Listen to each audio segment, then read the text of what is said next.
Assalamualaikum warahmatullahi wabarakatuh. Hai teman-teman, perkenalkan kami dari kelompok 1 kelas PGSD 3A Universitas Juanda. Kami akan memaparkan hasil diskusi kami tentang manajemen peserta didik. Sebelumnya, izinkan saya untuk memperkenalkan teman-teman saya terlebih dahulu. Yang pertama ada si jilbab merah, yaitu Ika Suryantika dengan NIM H2010179.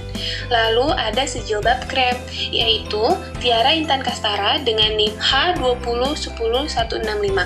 Selanjutnya ada si jilbab hitam nih, yaitu Rizma Sukmawati dengan NIM H2010117.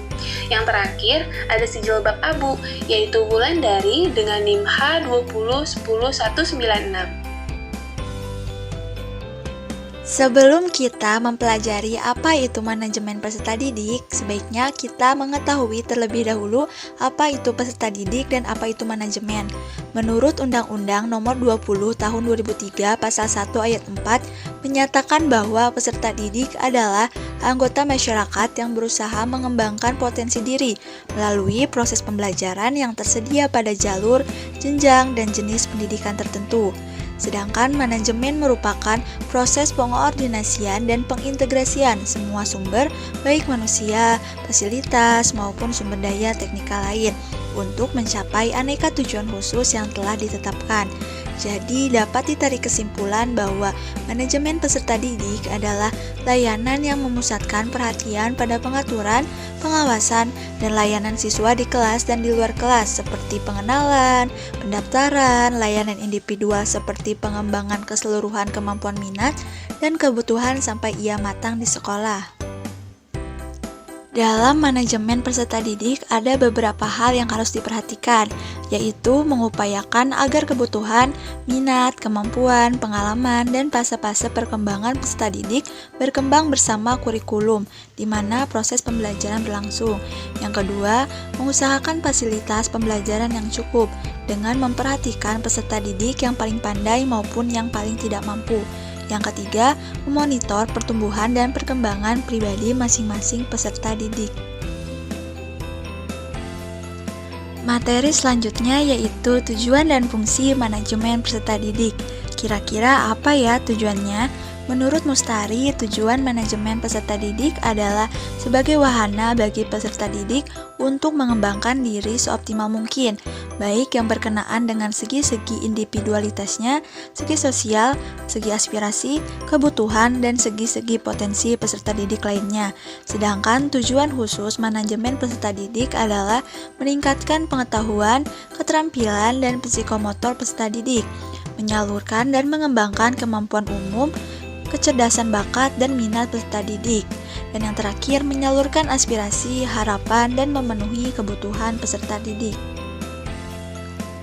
Fungsi umum pengelolaan peserta didik yakni sarana bagi siswa untuk mengembangkan diri secara individualitas, sosial, kebutuhan, maupun potensi-potensi peserta didik. Selain itu, terdapat pula fungsi manajemen peserta didik dalam lingkup yang lebih terperinci. Yang pertama, fungsi yang berkenaan dengan pengembangan individualitas peserta didik. Yang kedua, fungsi yang berkenaan dengan pengembangan segi sosial peserta didik. Yang ketiga, fungsi yang berkenaan dengan penyaluran aspirasi dan harapan peserta didik. Dan yang keempat, fungsi yang berkenaan dengan pemenuhan kebutuhan dan kesejahteraan peserta didik. Selanjutnya adalah prinsip manajemen peserta didik. Prinsip pengelolaan kesiswaan adalah asas atau fondasi pokok fakta untuk pola berpikir dan bertindak. Prinsip pengelolaan kesiswaan yaitu yang pertama, untuk mengatur seluruh pengelolaan sekolah, yang kedua, memberikan misi pendidikan, yang ketiga, kegiatan pengelolaan kesiswaan berupaya menyatukan siswa dengan keadaan keluarga yang beragam dan banyak perbedaannya. Yang keempat, sebagai upaya pengaturan terhadap pembimbing peserta didik.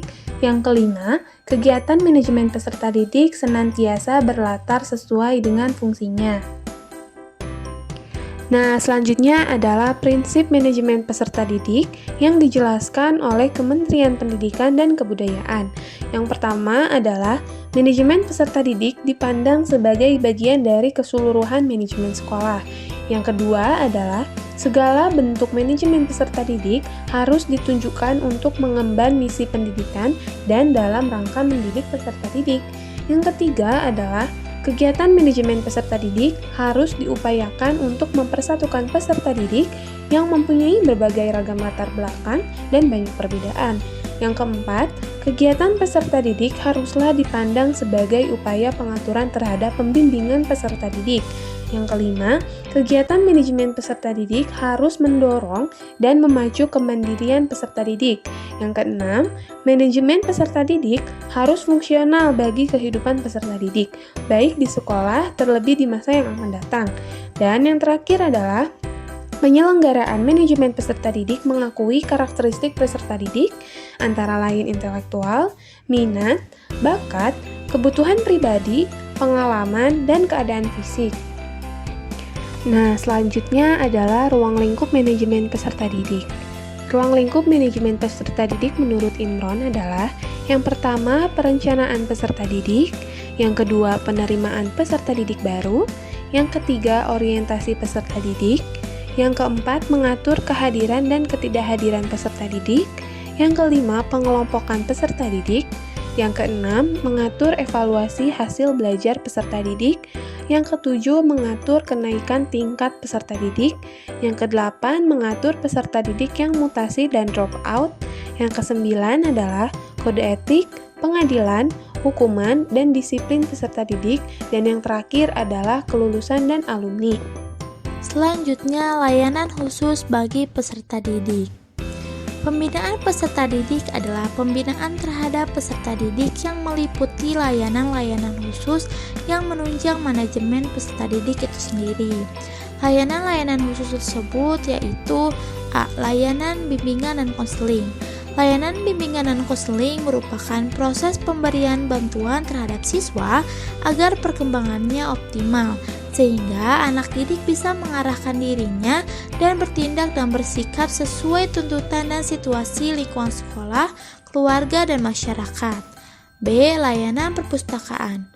Keberadaan perpustakaan pada lembaga pendidikan sangat penting, sebab perpustakaan merupakan penunjang proses pembelajaran di sekolah dengan memberi layanan informasi yang dibutuhkan melalui koleksi bahan pustaka yang dimiliki. C. Layanan kantin. Salah satu kebutuhan peserta didik adalah makanan yang bergizi, bersih, dan higienis. Oleh karena itu, keberadaan kantin di sekolah sangat dibutuhkan untuk menjamin peserta didik mendapatkan asupan makanan yang tidak berbahaya bagi kesehatan selama berada di lingkungan sekolah. D. Layanan kesehatan. Layanan kesehatan di sekolah biasanya dibentuk dalam wadah yang diberi nama Usaha Kesehatan Sekolah atau UKS. Sasaran utama UKS adalah untuk meningkatkan dan membina kesehatan siswa dan lingkungan sekitarnya. Adapun layanan transportasi dan layanan asrama. Layanan transportasi ini biasanya hanya diperlukan pada jenjang pendidikan prasekolah seperti PAUD atau TK dan jenjang pendidikan dasar seperti SD untuk menunjang kelancaran proses pembelajaran. Dan layanan asrama, bagi beberapa peserta didik, layanan asrama sangat berguna, khususnya peserta didik yang lokasi tempat tinggalnya jauh dari lembaga pendidikan. Biasanya, lembaga pendidikan yang menyediakan layanan asrama adalah tingkat sekolah menengah dan perguruan tinggi. Selanjutnya, fungsi bimbingan di sekolah. Menurut Hikmawati tahun 2010, fungsi bimbingan di sekolah adalah A. Fungsi pemahaman. Fungsi ini membantu konseli agar memiliki pemahaman terhadap dirinya atau potensinya dan lingkungannya seperti pendidikan, pekerjaan, dan norma agama. B. Fungsi preventif. Fungsi ini berkaitan dengan upaya konselor untuk senantiasa mengantisipasi berbagai masalah yang mungkin terjadi dan berupaya untuk mencegahnya supaya tidak dialami oleh konseli. C. Fungsi pengembangan. Fungsi ini sifatnya lebih proaktif dari fungsi-fungsi lainnya. Konselor senantiasa berupaya menciptakan lingkungan belajar yang kondusif yang memfasilitasi perkembangan konseli. D. Fungsi penyembuhan. Fungsi ini bersifat kuratif. Fungsi ini berkaitan erat dengan upaya pemberian bantuan kepada konseli yang telah mengalami masalah, baik menyangkut aspek pribadi, sosial, belajar maupun karir. E. Fungsi penyaluran. Fungsi ini membantu konseli memilih kegiatan ekstrakurikuler, jurusan atau program studi, dan memantapkan penguasaan karir atau jabatan yang sesuai dengan minat, bakat, keahlian, dan ciri-ciri kepribadian lainnya. F. Fungsi adaptasi.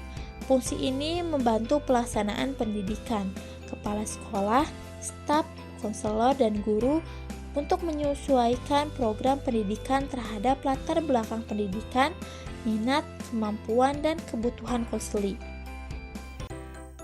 G. Fungsi penyesuaian. Fungsi ini membantu konseli agar dapat menyesuaikan diri dengan diri dan lingkungannya secara dinamis dan konstruktif. Adapun fungsi perbaikan.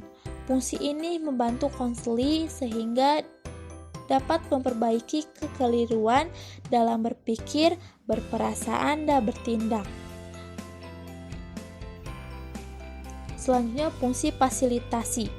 Fungsi ini memberikan kemudahan bagi konseli dalam mencapai pertumbuhan dan perkembangan yang optimal, serasi, selaras, dan seimbang seluruh aspek dalam diri konseli. Dan fungsi pemeliharaan. Fungsi ini membantu konseli untuk dapat menjaga diri dan mempertahankan situasi kondusif yang telah tercipta dalam dirinya. Fungsi ini memfasilitasi konseli agar terhindar dari kondisi-kondisi yang akan menyebabkan penurunan produktivitas diri. Tujuan bimbingan di sekolah. Tujuan pemberian layanan bimbingan menurut Yusuf dan Nurisan 2008 ialah peserta didik merencanakan kegiatan penyelesaian studi, perkembangan karir, serta kehidupannya di masa yang akan datang, mengembangkan seluruh potensi dan kekuatan yang dimilikinya seoptimal mungkin, menyesuaikan diri dengan lingkungan pendidikan, lingkungan masyarakat, serta lingkungan kerjanya, dan mengatasi hambatan dan kesulitan yang dihadapi dalam studi penyesuaian dengan lingkungan pendidikan, masyarakat, maupun lingkungan kerja. Adapun peranan guru dalam manajemen peserta didik ialah sebagai panitia penyeleksi penerimaan siswa baru, berperan dalam memudahkan siswa beradaptasi dengan lingkungan sekolah, mencatat dan mengontrol kehadiran siswa, melakukan uji kompetensi, menciptakan suasana yang menimbulkan motivasi siswa, menciptakan disiplin sekolah atau kelas yang baik, dan melaksanakan bimbingan karir serta penelusuran lulusan. Menurut Sucipto dan kawan-kawan, ada beberapa peran dari manajemen peserta didik ini, yaitu dapat membantu rekap data siswa di sekolah, mempermudah kerja tata usaha dalam menyimpan dokumen, mempermudah dalam mengarsipkan dokumen, dan membantu mencari data-data siswa dengan mudah. Kami ucapkan terima kasih karena telah meluangkan waktunya untuk menonton video presentasi kami. Siang-siang pergi ke Sukabumi, jangan lupa membeli alpukat. Demikian presentasi dari kami, semoga bisa bermanfaat. Wassalamualaikum warahmatullahi wabarakatuh.